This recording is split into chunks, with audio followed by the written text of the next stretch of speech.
Shalom, selamat pagi anak-anak ibu semuanya. Bagaimana kabar kalian di pagi hari ini? Ibu berharap kalian semuanya dalam keadaan sehat ya. Baiklah, pada pagi hari ini kita akan masuk ke pembelajaran kita yang kedua ya. Di tema 1 yaitu pertumbuhan dan perkembangan makhluk hidup. Subtema 1, ciri-ciri makhluk hidup. Apakah anak-anak ibu semuanya masih mengingat apa itu ciri-ciri dari makhluk hidup? Baik, kita akan mengulangi ya. Jadi, ciri-ciri dari makhluk hidup itu adalah makhluk hidup itu bernafas, dan yang kedua, makhluk hidup itu bergerak.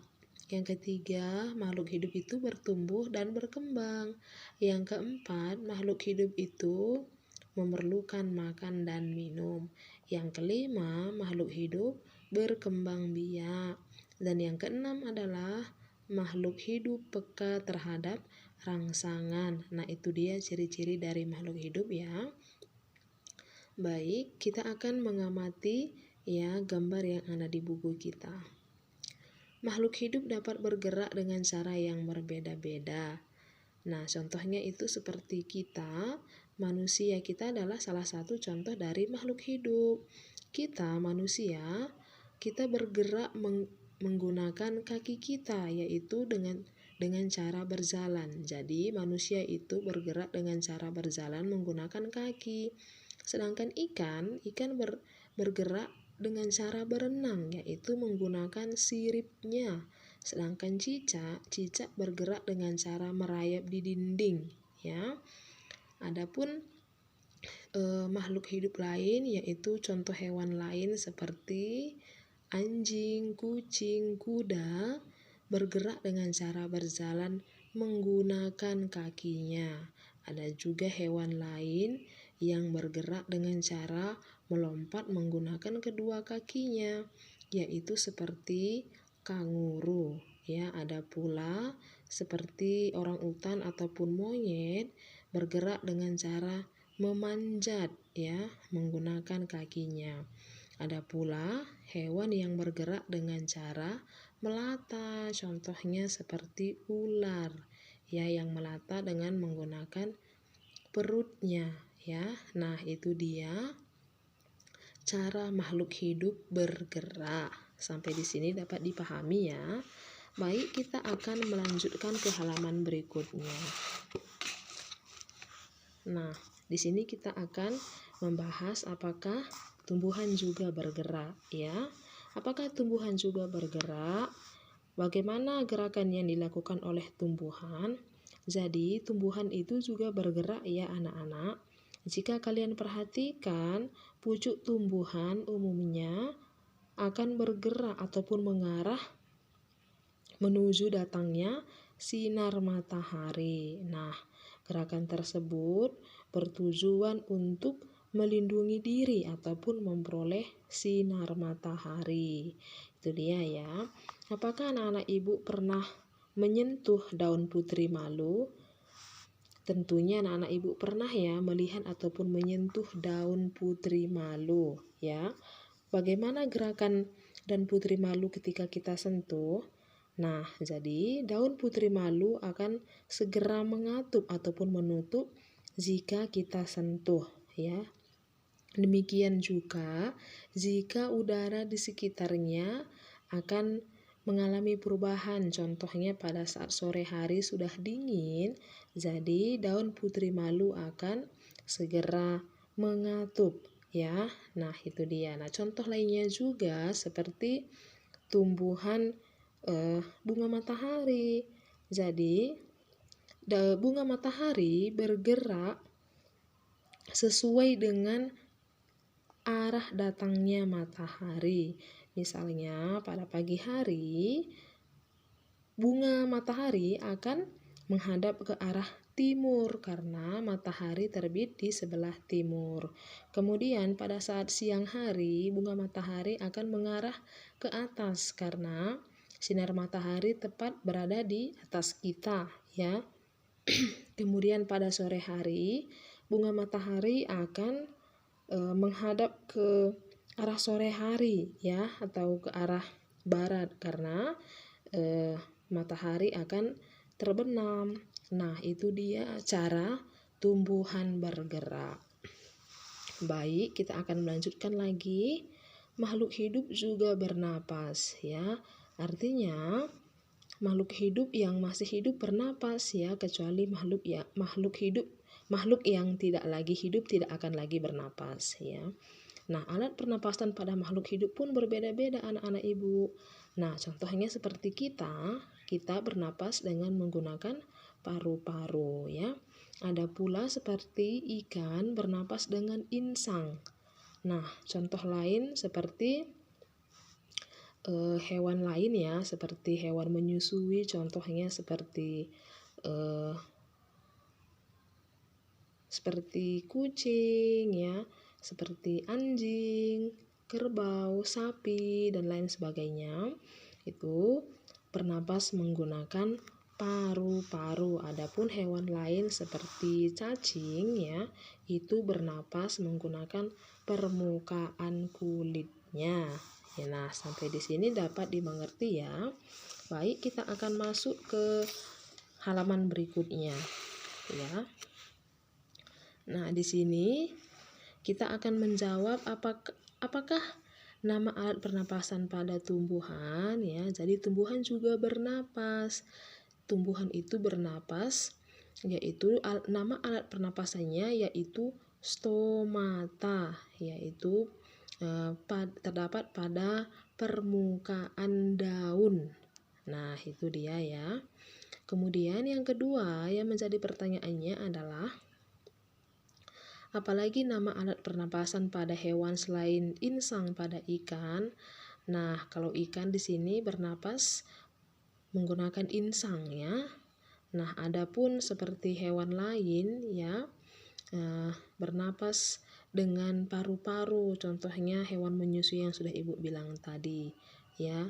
Ada juga hewan yang bernapas dengan menggunakan trakea, yaitu seperti jangkrik, ya. Ada juga hewan yang bernapas menggunakan permukaan kulitnya, yaitu yang seperti yang ibu bilang tadi, yaitu cacing yang ada di dalam tanah.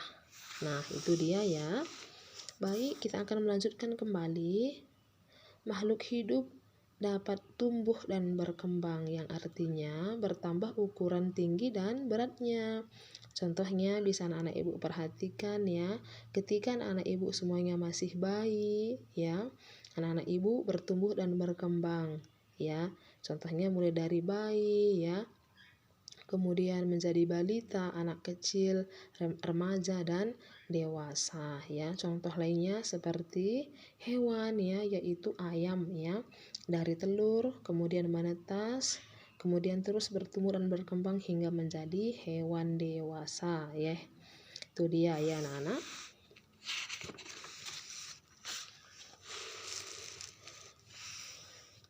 Nah, selain makhluk hidup bertumbuh dan berkembang, jadi makhluk hidup juga dapat berkembang biak. Artinya berkembang biak yaitu bertambah banyak ataupun memiliki anak. Nah, cara berkembang biak makhluk hidup itu pun berbeda-beda, ya, anak-anak ibu. Ada juga makhluk hidup yang berkembang biak dengan cara melahirkan. Ada juga makhluk hidup yang berkembang biak dengan cara bertelur, ya. Nah, di sini kita akan mengisi tabel, ya, mengisi tabel berikut ini dengan nama hewan. Kita akan isi sesuai kelompok yang tepat, ya. Nah, yang pertama, ya, nama makhluk hidup. Nah, kita buat contohnya seperti ikan, ya. Nah, ikan berkembang biak dengan cara bertelur, ya. Kemudian ada makhluk hidup, kita buat contohnya yaitu anjing, ya. Anjing berkembang biak dengan cara melahirkan. Adapun nama makhluk hidup lain yaitu seperti ular, ya. Jadi kalau ular, ya, dapat berkembang biak dengan cara melahirkan maupun bertelur, ya. Maksudnya di sini melahirkan seperti beranak seperti itu, ya, anak-anak.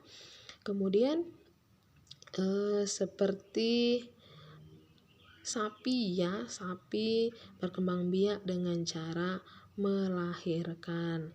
Nah, itu dia ya anak-anak ibu semuanya.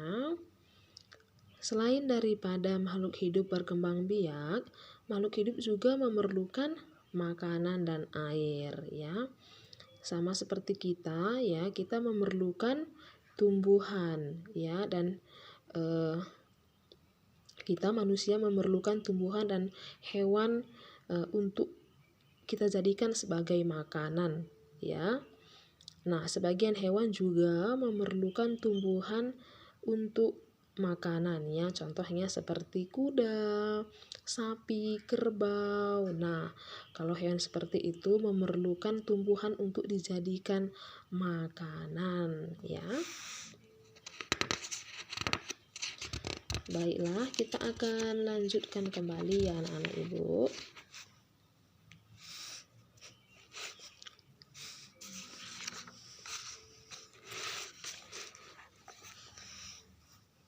Apakah tumbuhan memerlukan makanan? Kira-kira menurut anak-anak ibu semuanya, apakah tumbuhan memerlukan makanan? Iya, jadi tumbuhan juga memerlukan makanan ya. Apa makanan untuk tumbuhan? Jadi makanan untuk tumbuhan itu bisa seperti pupuk kompos ya. Baiklah.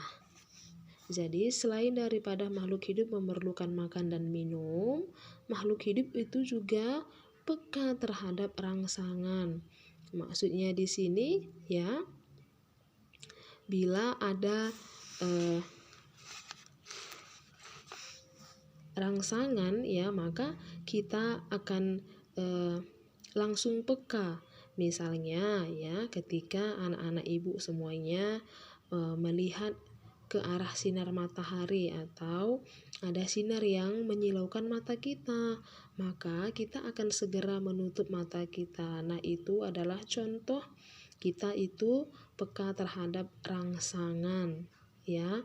Kita akan langsung menutup mata kita karena kita merasa silau, kan begitu. Nah, kemudian seperti makhluk hidup lainnya, seperti tumbuhan ya, seperti daun putri malu akan segera menutup atau mengatup bila kita sentuh ya. Kemudian ada buah pada pohon pacar Cina akan meletus jika kita sentuh. Nah, contoh lainnya yaitu seperti hewan ya, yaitu landak ya dan kaki seribu.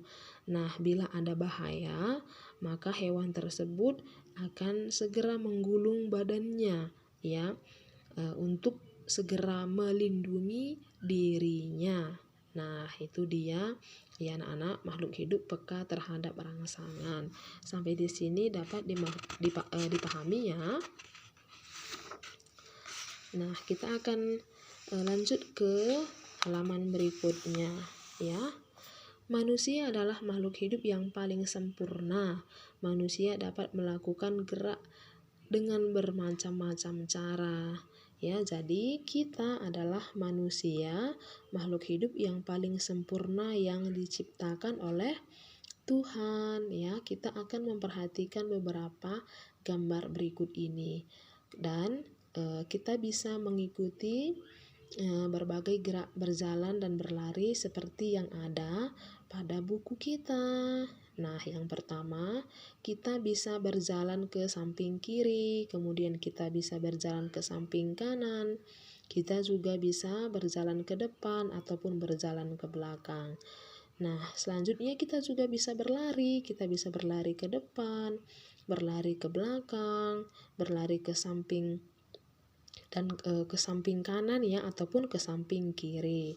Nah, selanjutnya kita juga bisa berlari berbelok-belok dan membentuk lingkaran ya. Jadi kita bisa melakukan berbagai macam gerak berjalan ataupun berlari ya. Jadi anak-anak ibu semuanya bisa juga nanti mengikuti gerak berjalan ataupun berlari seperti yang ada di buku kita di rumah ya. Baiklah anak-anak ibu semuanya, materi kita cukup sekian ya. Ibu berharap kalian semuanya dapat memahami materi yang Ibu sampaikan. Nah, demikianlah pelajaran kita pada hari ini. Ibu berharap anak-anak ibu semuanya tetap semangat ya. Terima kasih, Tuhan Yesus memberkati.